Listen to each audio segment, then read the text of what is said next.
Latest updates ఎప్పటికప్పుడు పొందడానికి Big TV WhatsApp channel follow అవ్వండి. లింక్ డిస్క్రిప్షన్ లో ఉంది.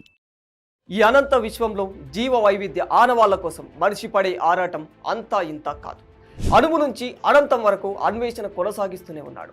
ఈ అన్వేషణలో భాగంగా గెలాక్సీలు, నక్షత్రాలు, గ్రహాలు, ఉపగ్రహాలు ఇలా మనిషి అనునిత్యం అన్నింటినీ వేటాడుతూనే ఉన్నాడు. ఈ క్రమంలోనే అంతరిక్ష రంగంలో భారత్ కొత్త శిఖరాలను అధిరోహిస్తూ వస్తుంది.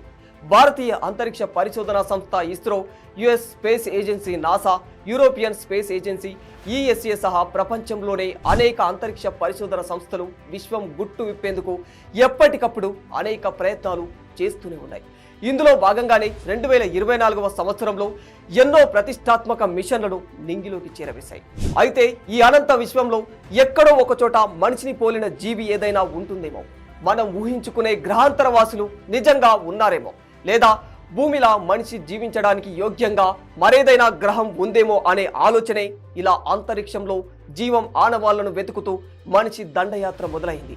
ఈ దండయాత్రలో భాగంగా ఇస్రో 2024 డిసెంబర్ 5న శ్రీహరికోటలోని సతీష్ ధావన్ అంతరిక్ష కేంద్రం నుండి పిఎస్ఎల్వి C-59 రాకెట్ సహాయంతో ప్రోబా 3 మిషన్ని నింగిలోకి ప్రయోగించింది.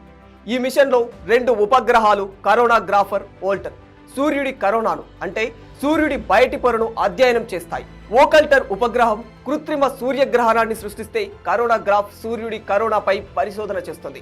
మొత్తానికి ఇది సూర్యుడి కరోనా నిర్మాణం, సౌర తుఫానులపై అధ్యయనం చేస్తుంది. ఇక Polaris Dawn mission, Elon Musk company SpaceX ఈ ఏడాది సెప్టెంబర్లో పోలారిస్ డాన్ ప్రారంభించింది.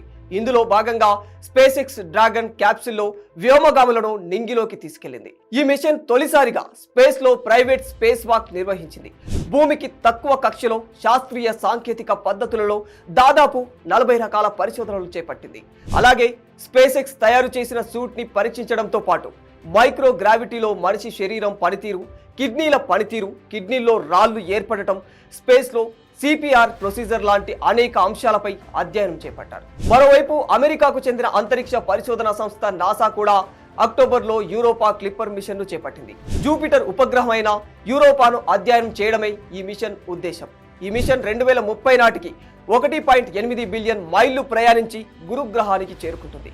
ఈ ప్రయాణ సమయంలోనే ఈ వ్యోమ నౌకలో ఏర్పాటు చేసిన 9 సైన్స్ ఇన్స్ట్రుమెంట్స్ యూరోపా ఉపరితలం, వాతావరణం, ఐస్ క్రస్ట్, దాని కింద సముద్రానికి సంబంధించిన డేటాను సేకరిస్తాయి. అయితే జూపిటర్కి 95 ఉపగ్రహాలు ఉన్నాయి. యూరోపా 4వ అతిపెద్ద ఉపగ్రహం. దాని ఉపరితలంపై ఉప్పు నీటితో మంచు ఉందని, భూమిపై ఉన్న నీటి కంటే యూరోపాలో 2 రెట్లు ఎక్కువ నీరు ఉందని శాస్త్రవేత్తల అంచనా. ఇక్కడ జీవం కూడా ఉండవచ్చని అంటున్నారు. 2024 మేలో చైనా కూడా చాంగ్ E6 మిషన్ ప్రారంభించింది. ఈ మిషన్ ప్రధాన లక్ష్యం చంద్రుడిపై ఇంతవరకు ఎవరూ వెళ్ళలేని మారుమూల ప్రాంతాల నుంచి శాంపిల్స్ ను తీసుకువచ్చి వాటిపై పరిశోధనలు చేయడం. ఈ మిషన్ చంద్రుడి నిర్మాణం, దాని ఉపరితలం, దాని పరిమాణం గురించి కొత్త సమాచారాన్ని అందించాయి. జూన్ 2న చంద్రుడి సౌత్ పోల్ ఐట్కిన్ ప్రాంతంలో దిగిన ల్యాండర్ రోబోటిక్ హ్యాండ్ సహాయంతో జాబిల్లిపై మట్టి నమూనాలను సేకరించి తిరిగి భూమికి తీసుకువచ్చింది. అయితే ఈ శాంపిల్స్ ఆధారంగా చంద్రుడిపై 2.5 మిలియన్ సంవత్సరాల కిందట అగ్నిపర్వతాలు ఉండేవని శాస్త్రవేత్తలు చెబుతున్నారు. ఇక టియాన్లాంగ్ 3 మిషన్, దీనిని చైనాకు చెందిన స్పేస్ పయనీర్ మే 2024లో ప్రయోగించింది. ఇది చైనాకు ప్రైవేటు రాకెట్.